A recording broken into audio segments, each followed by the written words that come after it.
Přátelé, já vás zdravím. Dnešní video bude, myslím, velmi zábavný, jelikož vás vemu na takový zajímavý projekt, kdy jsme pořídili takový levný kit od Thomana, od Harley Benton. A vyrobili jsme z něj, přátelé, takovouhle nádhernou, jednostrunnou, bezpražcovou baskytaru. A jestli vás zajímá, jak to celý probíhalo, ten proces té výroby a toho, aby to by vypadalo, jak to vypadá, tak vás zvu k tomuhle videu.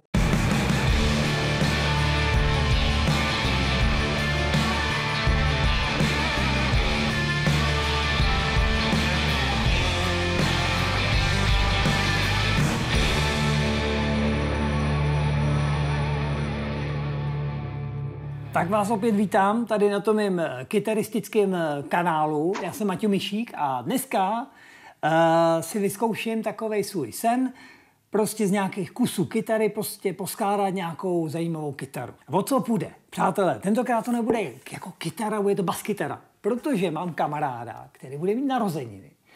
A já jsem si řekl, že by bylo hezký, kdyby měl prostě jako svoji basu, jo. A jelikož je takový speciální kamarád, tak ta basa bude taky speciální. No a co tady máme? Takže já jsem pořídil, jak jsem říkal, takovýhle kit od značky Harley Benton, ale dělají to i jiný.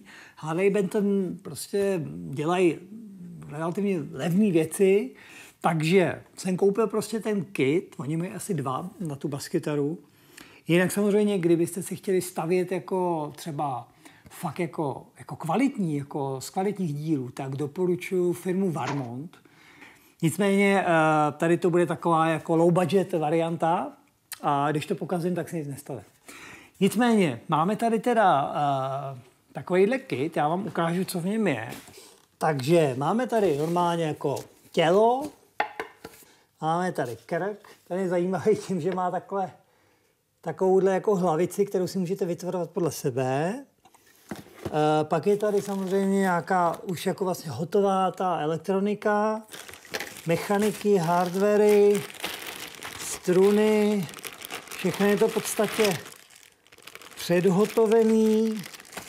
Vlastně si to člověk jenom složí, jako, jo. Tak co uvidíte v tomhle videu? Takže první jsem se rozhodl, jelikož jsem vystudovaný loutkář, jo, tak jsem si řekl, že bych zkusil zase si vzít dlátka a udělat nějakou řezbu. Takže tady vymyslím nějaký výtvarný jako motiv, ten vyřezbuju.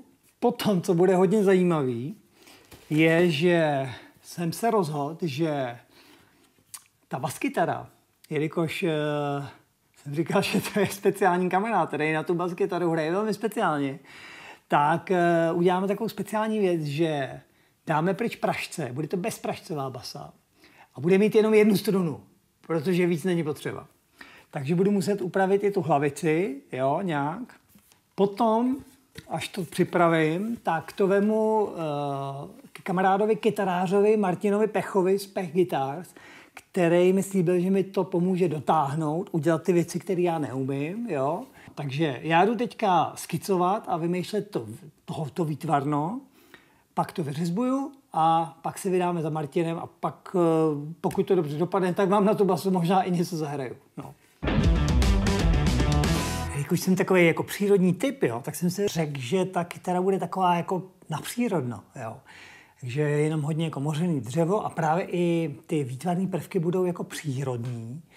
A po takové konzultaci s mojí kamarádkou Jíťou, která trošku jako rozumí těm jako přírodním prostě živlům a tak jsme vymysleli takovou zajímavou kombinaci, kdy já jsem tam chtěl dát nějaký jako kámen a nějakou asi rostlinu.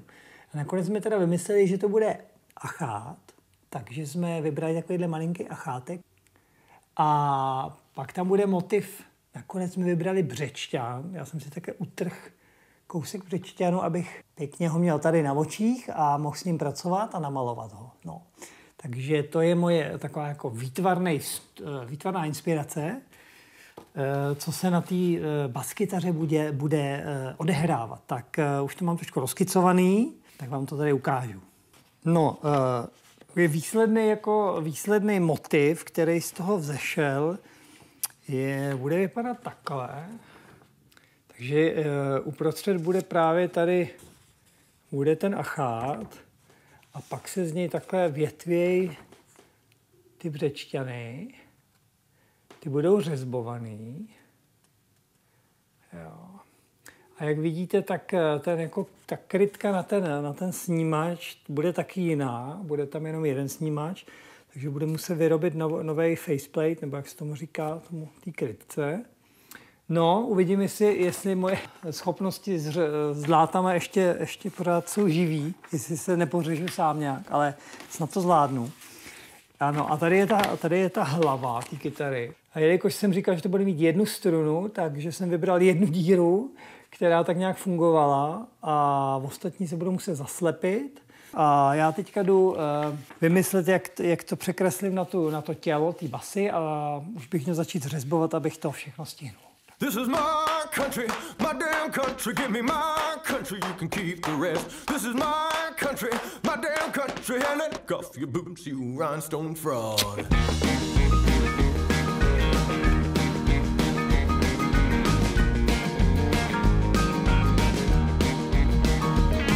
give me cheating, drinking, and outlaw songs. Hard time, foolish pride, done me wrong. Flirting with the devil, getting right with the man. Ain't men paint songs, one night stands. You can keep your picket fence fantasies and put a cork in your high school memories. Takže teďka tady mám ještě záležitost, že tady jsou díry na ten pickguard. Tak je musím zaslepit.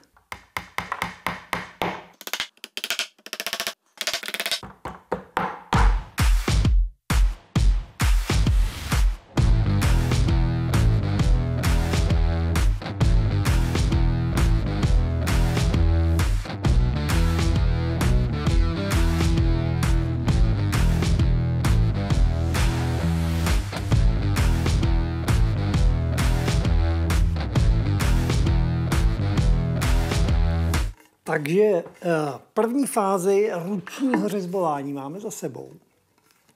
Nicméně takový do těch detailů se mi fakt blbě šlo, protože nemám úplně dostatečně kvalitní nástroje, jo, mám jenom pár dlátek. Tak jsem si nakonec ještě zaběhl koupit, hele, tady prostě malou frézku a tím bych měl dotáhnout ty hezký detaily, ať je to prostě pěkný. A odpoledne se dáme do auta a jedeme za kytarářem Martinem Pechem a ten už to dotáhne.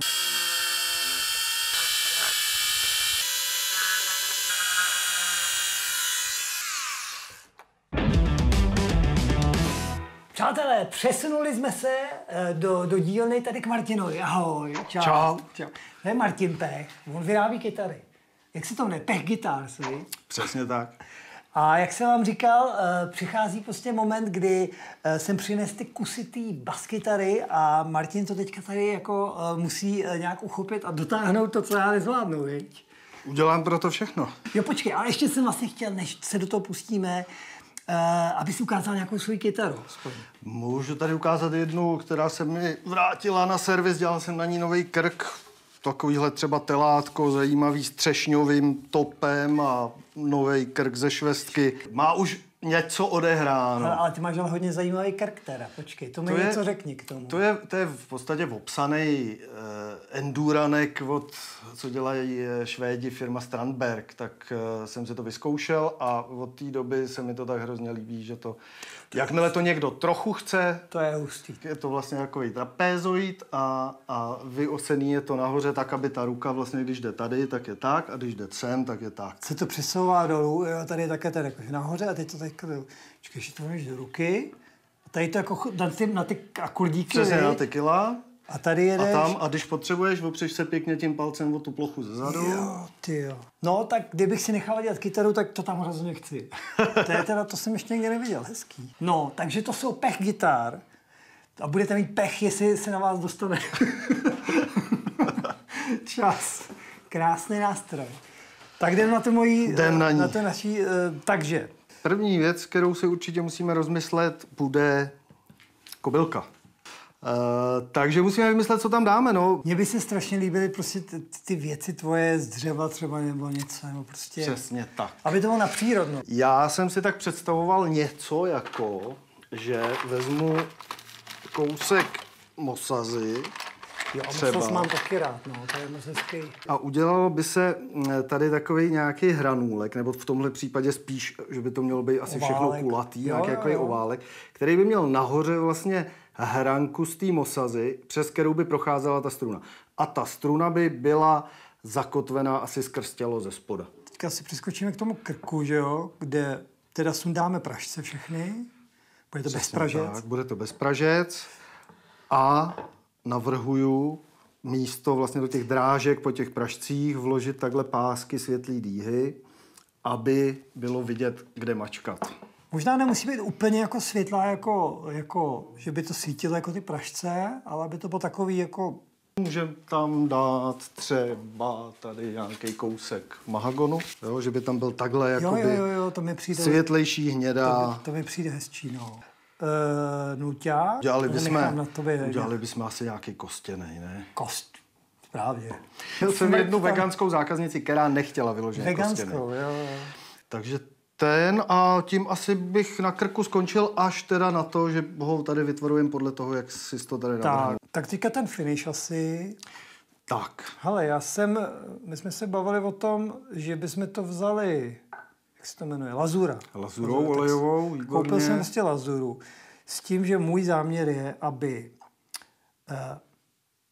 celá byla jako lazurovaná tím a potom ty listy a tady je takováhle linka, tak to by bylo zlatý.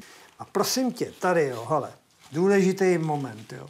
Tady budeme vkládat achát. Tak, to je samozřejmě otázka, jak takovouhle věc vždycky udělat. Jo, že bychom ho nechali, že by byl napůl, kolik to má, 3-4 mm, takže by byl zapuštěný tak, aby milimetr a půl koukal nahoru. Super. A pak si říkal, že bys to ještě zatáhl nějakým voskem nebo něčím. Můžeme to normálně, jako úplně klasický vosk, prostě taková ta pasta, kterou se to celý prostě jako zamydlí, tak to je asi nejlepší, si myslím, na tuhle variantu. No. Tak a Piggard si musíme říct. Piggard, ten máme na obrázku. Napínavý tam. Takže tady máme původní vlastně návrh, který jsem pak přenášel, že jo, ty překresloval. No a tady je také ten Piggard, jednak materiál. Já myslím, že k tomu prostě by se fakt hodilo nějaký dřevo, nebo případně i ta mosaz, jako kdyby, nevím. Mám tady krásnej vojetej takovejhle plech, jo. Možná, že by to nebylo, když o tom tak mluvíme, že by to bylo lepší než co jinýho. To umíš postařit to ještě nějak? Nebo nějak, aby na to, aby no, to jako tyhle ty plechy se stařejí, nebo ta patina dělá koňskou močí. Tak zajdem do stáje někde tady. Musí být koňská. Musí být koňská. Naše by nefungovala. Bude jeden snímač, veď? Asi teda. No respektive tam je, předpokládám, tam jsou dva. Díry jsou, že jo? Díry jsou, to jo, možná si je upravíš. Ale snímač tam není, oni tě ošidili. Ne, tady jsou. Ty snímače tam jsou standardně vlastně takhle a vždycky struna jde mezi dvěma pólovýma nástavcema. Je to asi jedno, anebo si to tady frézneš a dáš nebo si ho na to střed. fréznu a dám si ho na střed a v tu chvíli bych tam možná nechal oba. Ať je to pěkně surově, dáme je sériově za sebe. Co je víc než jeden snímač, dva snímače. No, přesně. Jo, takže bychom mohli udělat jako humbucker. Basový metal. No tohle bude metal jako jsem od tebe zvědavý, Zdeňku. Jo, je důležité, aby tě to bavilo hodně. Jo, to bude skvělý. Jako já se na takovouhle práci se jako těším. Strunu jsme říkali, že použijeme tlustou. Dáme tlustou strunu. Hele, je to prostě pro pořádného bojovníka, tak ať má velkou strunu. Tlustou strunu, ať ji nepřetrhne, no. Tak. Já jsem si ještě vzpomněl vlastně, proč tohle celý vzniklo. To bychom mohli totiž lidem říct tu historku. No, dobře. Martin se rozhodl, že vyrobí kytaru pro velmi slavnou kytaristku, Jennifer Butler. Přesně tak. Ty ji máš hodně rád, víš? Je úplně boží. No a právě Martin se rozhodl, jako, že by jí prostě věnoval kytaru. Jo? Přesně tak.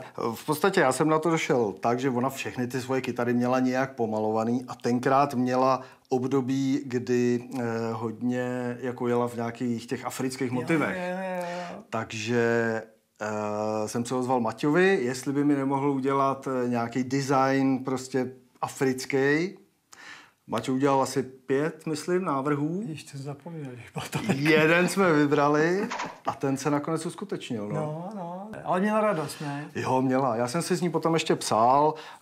Bohužel samozřejmě tyhle ty hráči všichni jsou vázaný smlouvama s těma svýma prodejcema, takže ona na ní nesmí hrát nikde veřejně. Jenom doma. Ale říkala, že jí má nad postelí a vždycky ráno, když stane, jak si na ní brnkne. A tak, ale to je ale víc, než si... To je přesně tak. To je super. No, takže právě jsme udělali takový projekt, no a právě potom jako se mi Martina chtěl revanžovat a já jsem právě nevěděl co, až teďka po pár letech najdu cvako, říkám, to je přesně ono. Jako. Přesně tak. Takže jsem tady. Máš mě tady. Skvělý. No tak já moc děkuju. Zatím není vůbec zač. No, hele, to díky, že se zastavil. Tak jo, 3.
Přátelé, jsme opět v dílně u Martina Pecha. Čau, Martinas. Ahoj. Čau. Vítám tě. Tak bylo to napínavý, jestli to jako stihne nebo nestihne, viď? Termíny jsou mým velkým nepřítelem. Vypadá to, že dílo se podařilo. Takže v podstatě všechno to, co jsme si řekli, že na tom uděláme, už zaznělo.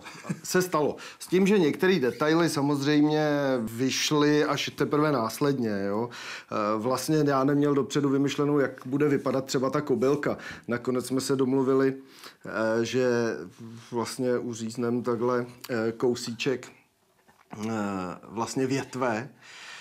Na to jsem udělal takhle z mosaznej jako kamen, no a přes něj se natáhne ta struna. Struna měla jít skrz tělo, takže tam zase jsem použil tady nějakou průchozí matku mosaznou, že jo. Malinko převrtal a zasadil. Ta větvička je... Všechno to má jako nějaký příběh samozřejmě.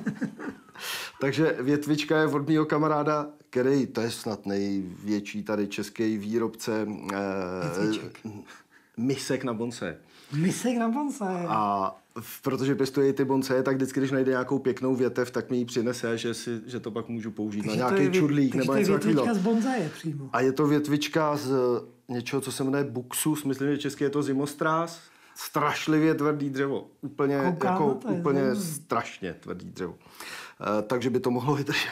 Tady vlastně na tom těle naprostou většinu práce si udělal ty, že jo? Já jsem se postaral víc o tu povrchovku, takže tam je x vrstev té lazury ořechový. Takže to snad to dopadlo dobře. Hlavně musím říct, že opravdu dobře dopadly tady ty zlatý jako lístečky. Ta hnědá s tou zlatou vypadá jako fantasticky, no. A ty jsi to ještě přitáhl nějakým...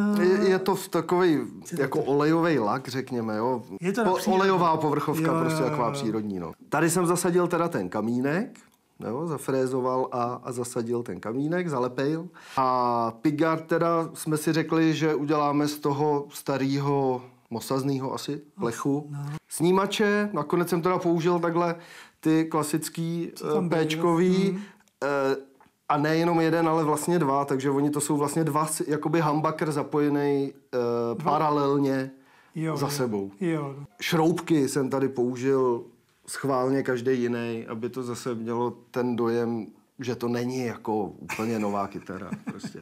U krku Vlastně nic, bych řekl, nestandardního. Sundali jsme pražce, vyplnili jsme to mahagonovou dýhou ty dírky. No a hlava třeba, tam je ten tvar tak, jak jsi ho vlastně nakreslil. Je to drobátko samozřejmě problematický, protože tam zůstaly ty díry, takže aby byly díry zakrytý, tak tam jsou přetažený ze předu a ze zadu prostě pláty, jakoby dýhy. Tady si ještě budeš muset, to už jsem nestihnul, no, jasně. Tak si myslím, že je vhodnější v podstatě to jenom natřu tou zlatou. No a jestli si uděláš potom tu rejhu, to vlastně tady kolem dokola, aby tam bylo nějaký to jakoby lemování. No a to je v podstatě všechno. Basa hraje dobře, je to jako docela legrace s tím. No, hele, tak za mě je to úspěšná mise teda. Doufejme. Ne, ale udělal jsi to moc krásně, fakt mám radost. Moc ti děkuju. No hlavně, aby se líbila nakonec tomu, komu přijde darovanému. No. Aby třeba neřekl, hele, ty vole, jako dobrý, ale proč to má jenom jednu strunu? Hele, Marťas, díky. Já děkuju taky. Já se přesouvám s nástrojem ještě domů do studia a trošku to pořádně prozkoumám do detailu a možná ještě vám na ní zahraju, než to odevzdám oslavenci. Jo? Tak loučíme se tady s dílem. Ahoj zatím. Tak přátelé, vypadá to, že projekt basička jednostrunka je za náma, je hotová. Mám ji tady, takže mrkneme na ní takhle ve finále. Jo, hele. Krásně je hotová. Dodělal jsem tu hlavu, jo. A myslím, že všechno klaplo, jak mělo. Mám z ní fakt velkou radost. Jak jsem vám slíbil, že vám na tu basičku jako zahraju něco, jo, tak naskoušel jsem takovej krátkej track, jako nebyla to úplně sranda na ten bezpražec hrát, aby to nebylo jako falešný, jo, ale je to výzva. No, takže jsem nahrál tady tu ptákovinu.